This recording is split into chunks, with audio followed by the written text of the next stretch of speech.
Nothing in modern history disappeared as deliberately as the final secret projects of Nazi Germany.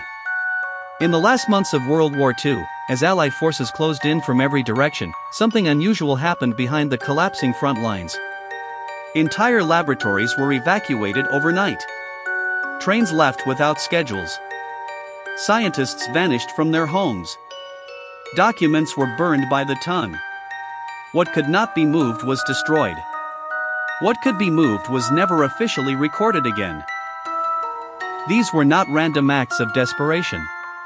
They were calculated efforts to erase work that was never meant to survive defeat.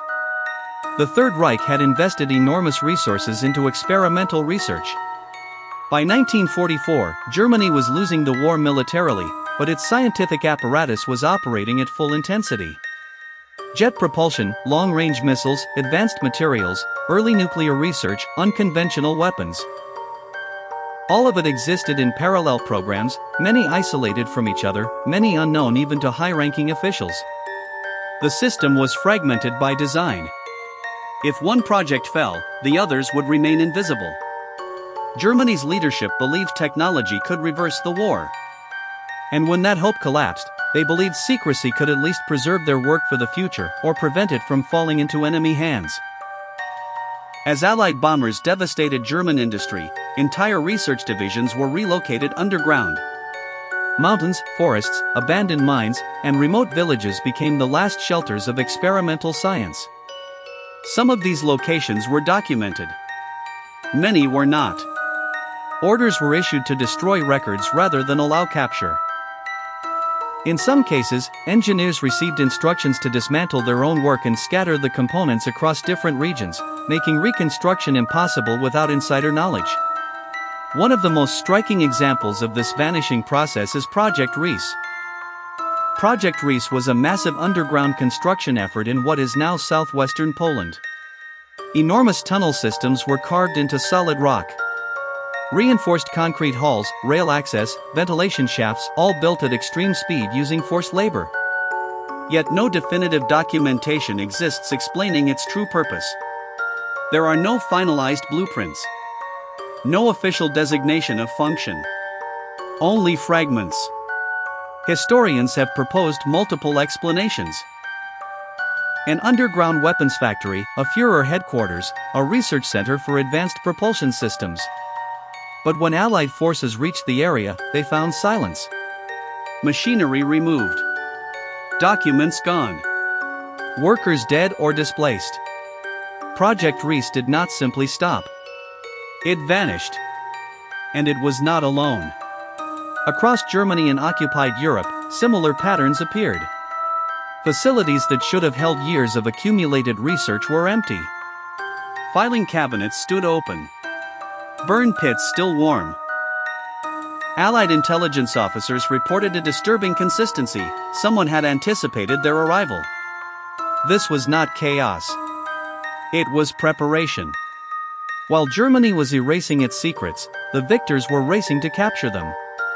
The Soviets acted first and fastest. Within weeks of Germany's surrender, Operation Osoaviakhim was launched. Entire teams of German scientists, engineers, and technicians were forcibly relocated to the Soviet Union, often in the middle of the night. Families were given hours to pack. Equipment was loaded onto trains. Research units were transplanted whole. Officially, many of the projects these scientists worked on no longer existed. Unofficially, their work resumed under new flags, new names, and deeper secrecy. The United States and Britain followed similar paths. Operation Paperclip brought hundreds of German scientists to America, including key figures in rocketry, aviation, and weapons development.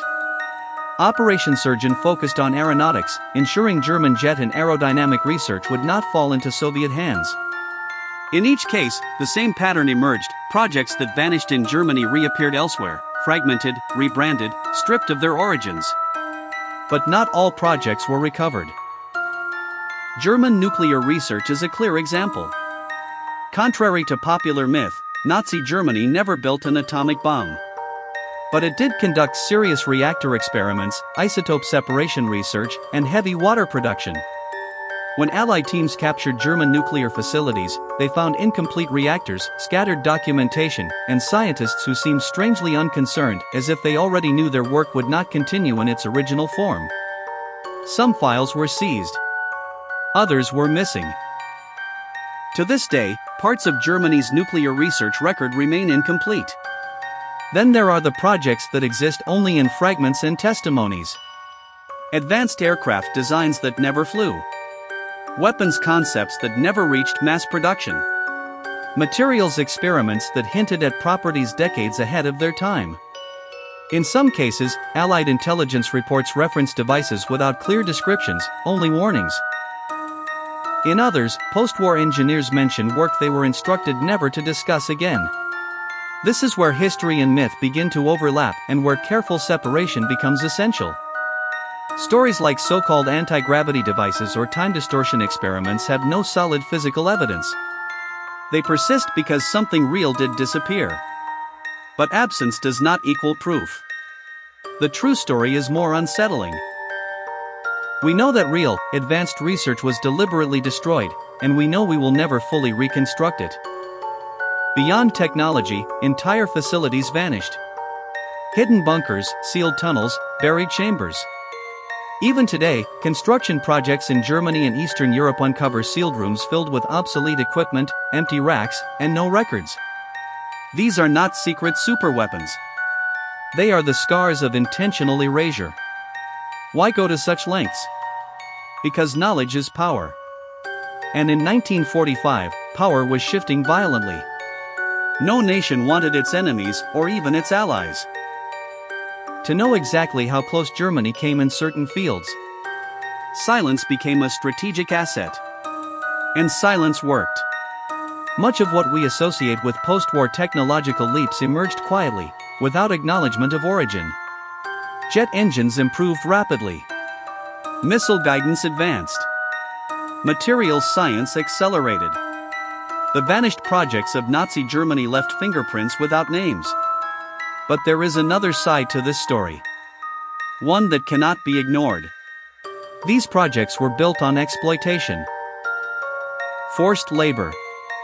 Prisoners. Lives treated as disposable resources. The erasure of projects also erased victims. Records that could have testified to suffering were burned alongside equations and schematics. When something vanishes from history, accountability often vanishes with it. The true legacy of these secret projects is not mystery, it is caution. They show how quickly science can be detached from ethics under pressure. How easily knowledge can be hidden, redirected, or destroyed when power demands it. And they remind us that history is not only what survives, but what is deliberately removed. Today, archives still open. Documents still surface. But the core of many projects is gone forever. Not because time erased them, but because people did. The secret Nazi projects that vanished without a trace were not failures. They were unfinished stories, forcibly ended, leaving behind shadows instead of conclusions. And perhaps that is the most unsettling part.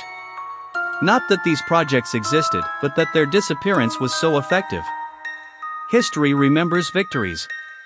It records defeats. But it rarely preserves what was intentionally buried. Somewhere between myth and documentation lies the truth, a network of research erased not by bombs, but by decisions. Decisions made in silence. Decisions whose consequences we still live with. The projects vanished. The knowledge scattered. The questions remain.